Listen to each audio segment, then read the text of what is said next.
तो बहुत बहुत स्वागत करते हैं आप सभी का हमारे चैनल वेल्थ क्रिएटर में। दोस्तों आज हम बात करने वाले हैं यहाँ पर धानी सर्विसेज लिमिटेड के बारे में। धानी सर्विसेज लिमिटेड की अगर हम यहाँ पे बात करते हैं तो प्राइस चल रहा है 103 रुपये 40 पैसे का। और आज की अगर हम दोस्तों बात करते हैं तो आज यहाँ पे स्टॉक जो है आपको 20% का लोअर सर्किट लगाता हुआ नज़र आया।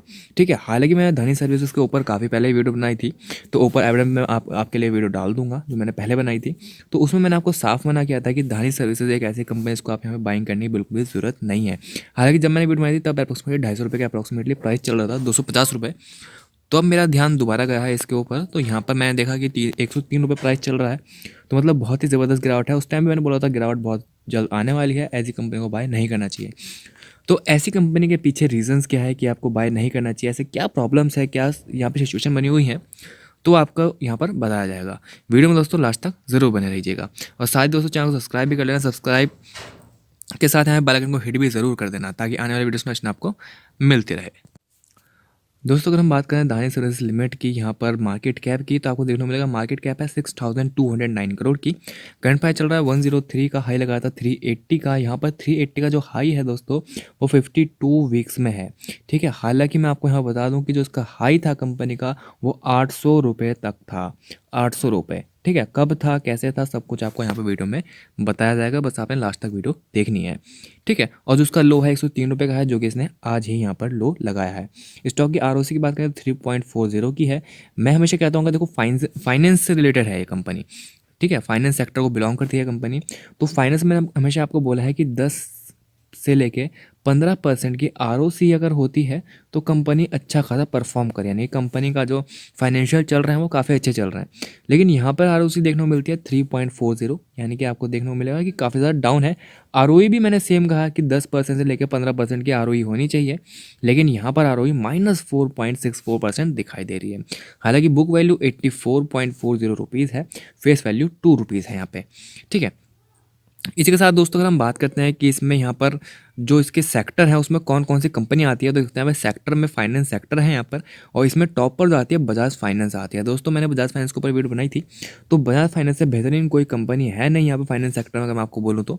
ठीक है, बजाज फाइनेंस टॉप पर, उसका बजाज फिनसर्व है, SBI कार्ड है, बजाज होल्डिंग है, चोलामैन इन्वेस्टमेंट एंड फाइनेंस लिमिटेड है, मुथूट फाइनेंस है, और HDFC AMC है। उसके बाद धानी सर्विसेज का यहाँ पर नाम आता है, यानी कि लास्ट में धानी सर्विसेज यहाँ पर दिखाई देती है। इसके साथ दोस्तों अगर हम बात करते हैं यहाँ पे सेल्स की, तो सेल्स देखने को मिलेगी Q3 में रिसेंट रिजल्ट आया है, 490 करोड़ की यहाँ पे सेल्स हुई है। और ऑपरेटिंग प्रॉफिट 116 करोड़ का यहाँ पर लॉस हुआ है। ठीक है, क्योंकि जो एक्सपेंस हो गए वो 606 करोड़ के हो गए, तो एक्सपेंस जो थे इनके सेल्स से ज़्यादा हो गए, तो यहाँ पर ऑपरेटिंग प्रॉफिट में जो है लॉस होता हुआ नज़र आया। यानी कि आप देखते हैं कि ऑपरेटिंग प्रॉफिट मार्जिन जो है -24% का रहा। इससे पहले -40% का था, उससे पहले -50% का था, उससे पहले -33% का था। तो यानी कि इनका जो ऑपरेटिंग प्रॉफिट मार्जिन है वो नेगेटिव में चल रहा है, और थोड़ा बहुत नहीं, काफ़ी ज़्यादा नेगेटिव है।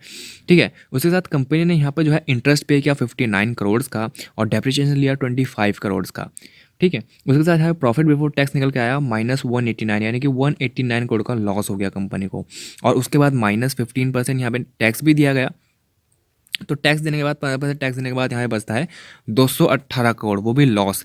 ठीक है, तो आप देखते हैं कि लगातार कंपनी पिछले 4 या फिर 5 क्वार्टर से, 1 2 3 4 5 क्वार्टर से लगातार कंपनी लॉस में है। -76, -164, -192 और -208 और -218। तो यानी कि कंपनी का जो लॉस है ना वो लगातार बढ़ता जा रहा है। ठीक है, लगातार यहाँ पे इंक्रीमेंट है इनके लॉस के अंदर। तो उसके पीछे यहाँ पर रीजंस क्या है, तो वो इनके यहाँ पर जो है बैलेंस शीट में दिखाई दे देगा आपको। तो ओवरऑल अगर देखा जाए तो दोस्तों, ना तो इसने यहाँ पर क्वार्टर ऑन क्वार्टर कोई जंप दिखाई है, जंप दिखाई है लेकिन यहाँ पर लॉस में जंप दिखाई है, और ना ही इसने ईयर ऑन ईयर यहाँ पर जंप दिखाई है। ठीक है, जंप दिखाई है तो लॉस में दिखाई है, यानी कि लॉस ही बढ़ा है, चाहे क्वार्टर ऑन क्वार्टर बात करें चाहे ईयर ऑन ईयर बात करें। लॉन्ग टर्म के बारे में अगर बात करते हैं तो कंपनी का देखने को मिलेगा 2011 में 364 करोड़ का यहाँ पर सेल था, जो कि लगातार बढ़ता गया, बेहतरीन रहा, और यहाँ पे मार्च 2020 में 2915 करोड़ तक यहाँ पे पहुँचता हुआ नजर आया। सेल्स की बात करते हैं, उसके बाद 2021 में यहाँ पर 1300 करोड़ हो गया, यानी कि बिल्कुल हाफ हो गया, 50% डाउन हो गया यहाँ पर। उसके बाद ट्रेलिंग 12 मंथ्स की बात करता हूँ 1368 करोड़ का रहा।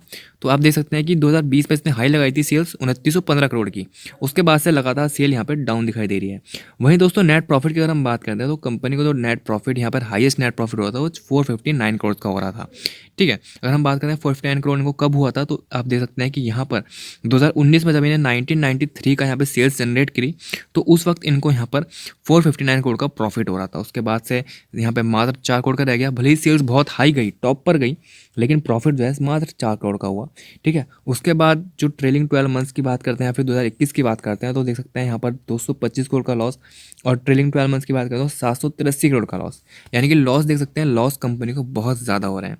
ठीक है, उसी के साथ दोस्तों यहाँ पे देख सकते हैं कि इसकी कंपाउंडेड सेल ग्रोथ जो रही ट्रेलिंग 12 मंथ्स में -20%, profit growth -99%, stock price CGR -71%, यानी कि एक साल के अंदर 71% तक स्टॉक यहाँ पर टूट चुका है। ठीक है, उसी के साथ अगर बैलेंस शीट की बात करें तो बैलेंस शीट में यहाँ पर जो रिजर्व है 4957 करोड़ का है, और यहाँ पे बोरोइंग जो है 2373 करोड़ की है। ठीक है, तो आपको देखने को मिलेगा कि यहाँ पर पहले बोरोइंग इनकी ज़्यादा थी, 8648 की थी, फिर 5410 की हुई, फिर 3739 की हुई, 2373 की हुई।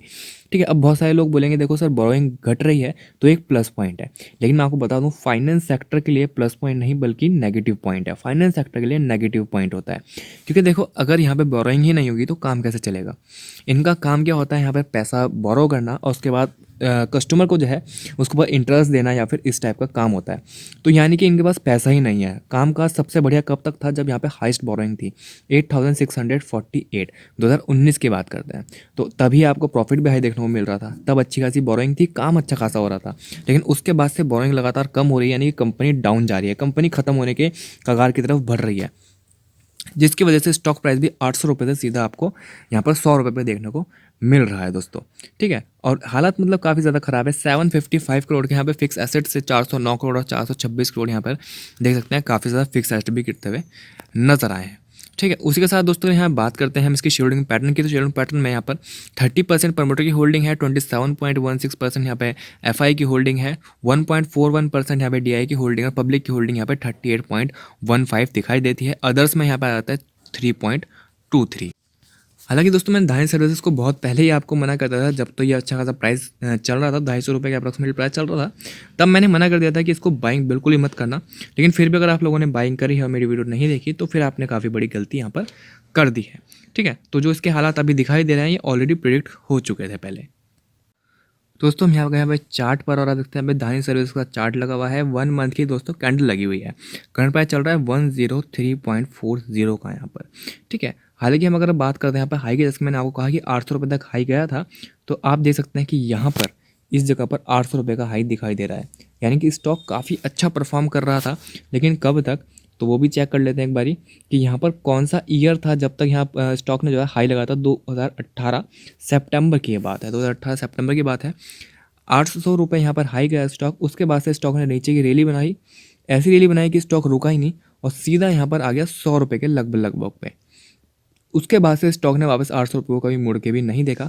हालांकि रिसेंटली अगर हम बात करें तो स्टॉक यहाँ पर गया था 385 तक यहाँ पे अप्रॉक्सीमेटली जाने की कोशिश करी थी, लेकिन उसके बाद से वापस यहाँ पर 103 रुपये पर आता हुआ नजर आया। दोस्तों मैं साफ बोलता हूँ आपको, ऐसी कंपनियों से आपको दूर रहना चाहिए जो कंपनी अपना ऑलरेडी बहुत ज़्यादा हाई लगाने के बाद इस जैसे हालात में आती है और फिर यहाँ पे पुश की जाती है। ठीक है, और मैंने आपको बहुत पहले बताया कि ऐसी कंपनी से बच के रहिए, यहाँ पे इन्वेस्टमेंट बिल्कुल भी नहीं करना।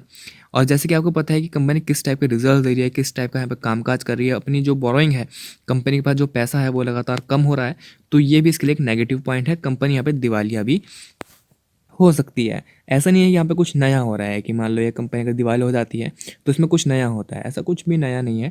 इससे पहले DHFL की अगर हम बात करते हैं तो आपको पता है DHFL के क्या हाल हुए थे, वो भी कुछ इस टाइप के यहाँ पर कंपनी थी। ठीक है, फाइनेंस सेक्टर से जुड़ी हुई वो भी कंपनी थी। तो DHFL जब डूब सकती है, लोगों का पैसा डूब सकता है, कंपनी डीलिस्ट हो गई बिना किसी को 1 रुपया दिए, तो ऐसी कंपनी का कोई भरोसा नहीं है, कभी भी डीलिस्ट हो जाएगी, कभी भी खत्म हो जाएगी बिना किसी को यहाँ पे पैसे दिए। तो मैं फिलहाल आपको यही बोलना चाहूँगा, इस कंपनी से दूर रहिए, स्टॉक से दूर रहिए। और अगर आपने दोस्तों बाइंग कर ली है तो यहाँ पे निकल जाइए, अब लॉस जो हो गया। लेकिन आपको हाँ एक चीज़ ज़रूर बोलूँगा कि यहाँ पर धीरे धीरे आउट होने की कोशिश करिए, धीरे धीरे आउट होने की, क्योंकि है ठीक है। और साथ ही साथ दोस्तों मैं बोलूँगा कि आप बजाज फाइनेंस, मान लीजिए आपने यहाँ पर 100 रुपये इन्वेस्टमेंट कर रखे थे, हो सकता है इस वक्त आगे 50 रुपये बन चुके हों, ठीक है, इसमें कोई शक वाली बात नहीं है। पर मैं आपको बोलूँगा वही 50 रुपये आप ना बजाज फाइनेंस में इन्वेस्ट कर दो, ठीक है, तो बजाज फाइनेंस आपके उस 50 रुपये को वापस 100 रुपये बना देगा। बजाज फाइनेंस के अंदर बहुत दम है, बजाज फाइनेंस पिछले कई सालों से बेहतरीन परफॉर्मेंस दे रहा है, ठीक है। ऊपर आई बटन पर क्लिक करके आप बजाज फाइनेंस की वीडियो भी देख सकते हैं, मैं ऊपर आई बटन पर डाल देता हूँ वीडियो, ठीक है। तो यानी कि कंपनी ने जो है बहुत ही अच्छा परफॉर्मेंस दिया बजाज फाइनेंस ने, वहाँ पे कोई दिक्कत वाली बात नहीं है। बजाज फिनसर्व हो, एसबीआई कार्ड्स हो, ये काफ़ी अच्छी कंपनी है, ठीक है। मान लो एसबीआई कार्ड की अगर ऐसी हालत होती है तो एसबीआई कार्ड पुश कर सकती है, मान लो एसबीआई कार्ड को कुछ होता है तो एसबीआई पैसा डाल सकती है, एसबीआई के पास बहुत पैसा है।